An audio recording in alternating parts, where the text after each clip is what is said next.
discussions, not necessarily discussions, but comments and questions from the floor. We will then give each speaker 1 minute. Honourable, thank you. My name is Kojo Boachi. I'm the Policy Manager for Access and Connectivity with Facebook. And I'd like to thank everybody for their interventions this morning. Really, really pleasing to hear about some of the developments around the world, not just in Africa. But my focus is Africa. And one of the things that concerns me most, and many of my colleagues, is the taxation that's being placed on so-called OTT services.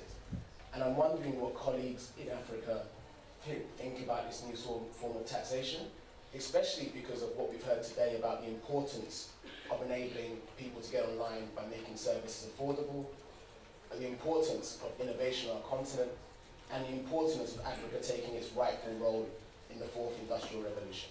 Thank you. My name is Albert Richard from Universal Communication Safe Success Fund in Tanzania.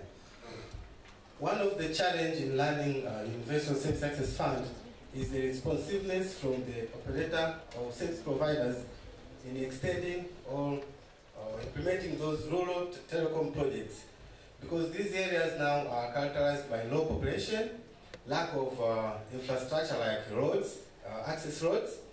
Now, how do we address those problems, like my friend from Botswana?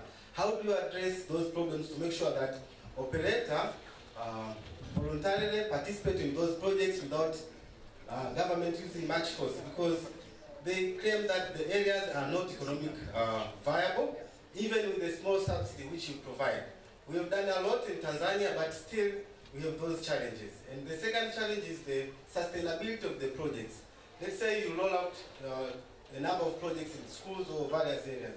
How do you cope the problem of sustainability? Thanks. This is Haruo Okamura from Japan, Global Plan Inc. I have heard many voices from the ministers regarding the demand for the broadband fiber optic connectivity to closing the digital divide.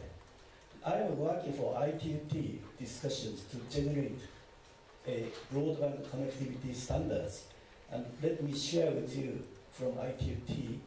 ITT has very recently published 2 recommendations: fiber optic connectivity to close the digital divide, particularly for developing countries. The number of the recommendation is L.1700, and the other is L.110. Please look to that recommendation. You can have a very good solution. The issue of taxation on OTTs, over-the-top services. I think this is the challenge, not only on over-the-top services. As we move towards the fourth industrial revolution, quite a number of areas we're going to have a difficulty, specifically around the regulations and all that, the laws.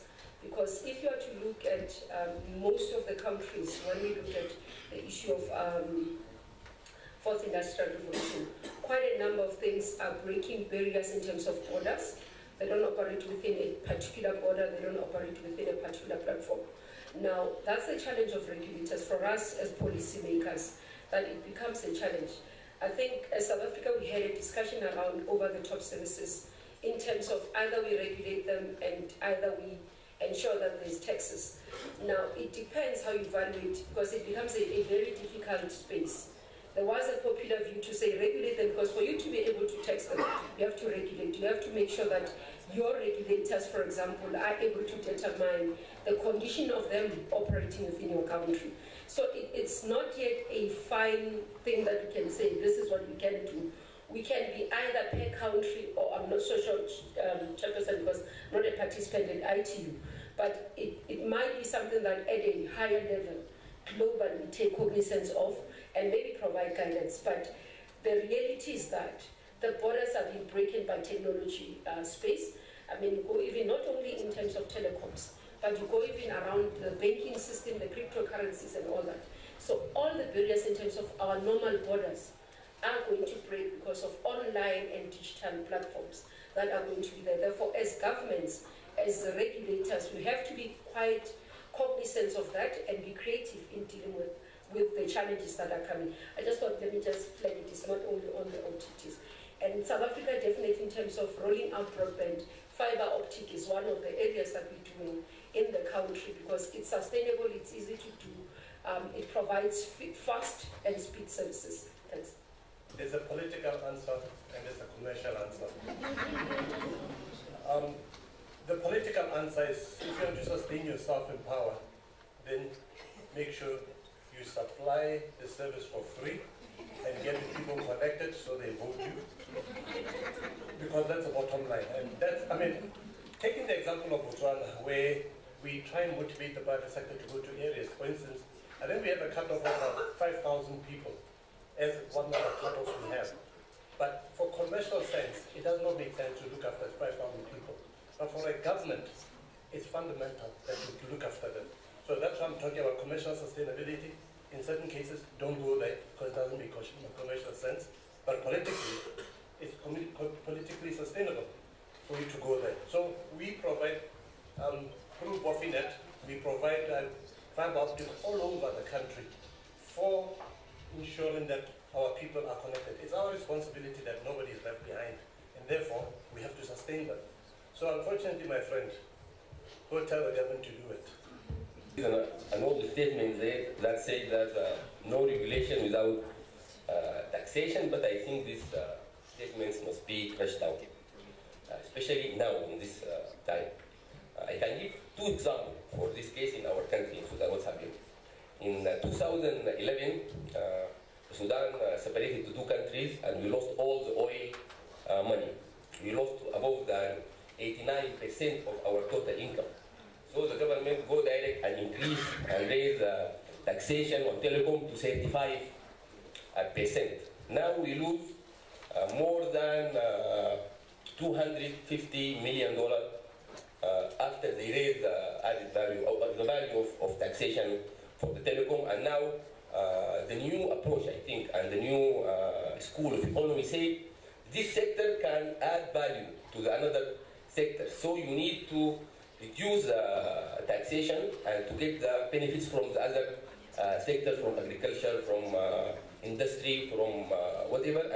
And we have a model now we established in Sudan for the apps, for the startups, just especially for the startups. That's no taxation for startups. And now we reach more over than 200 startups working in technology and doing very well and sponsored by the main operator in Sudan. And I think this is a very good approach to look for the added value, not for the direct taxation from the sector. Thank you.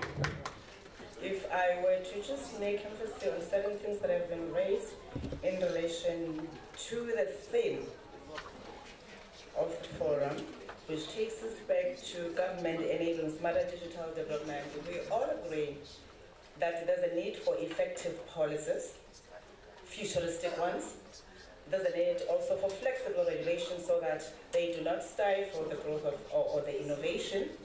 But most importantly, there's a need for governments to introduce incentives to those that will be deploying the infrastructure to those areas that we don't see them providing profits to those that are looking for profits. As much as it is our responsibility as governments to make sure that our people have access to communication wherever they are, we also have a responsibility to make sure that we do not destroy or kill the industry. It becomes our responsibility again to make sure that people understand why certain things they must pay for, not because we want to charge them harshly, but because, like I said, if the economy of the country declines, it affects all of us. It doesn't matter if we are poor, it doesn't matter if we are rich, which therefore gives a serious challenge to those that make the laws and the policies to say, let's take into consideration everything, let's provide a holistic approach, and therefore let's stop working in silos. Let's make sure that, as we say, as Minister Kubai said, that if there's one thing that has broken our borders, it is this technology and the internet. Others are making reference to the OTTs.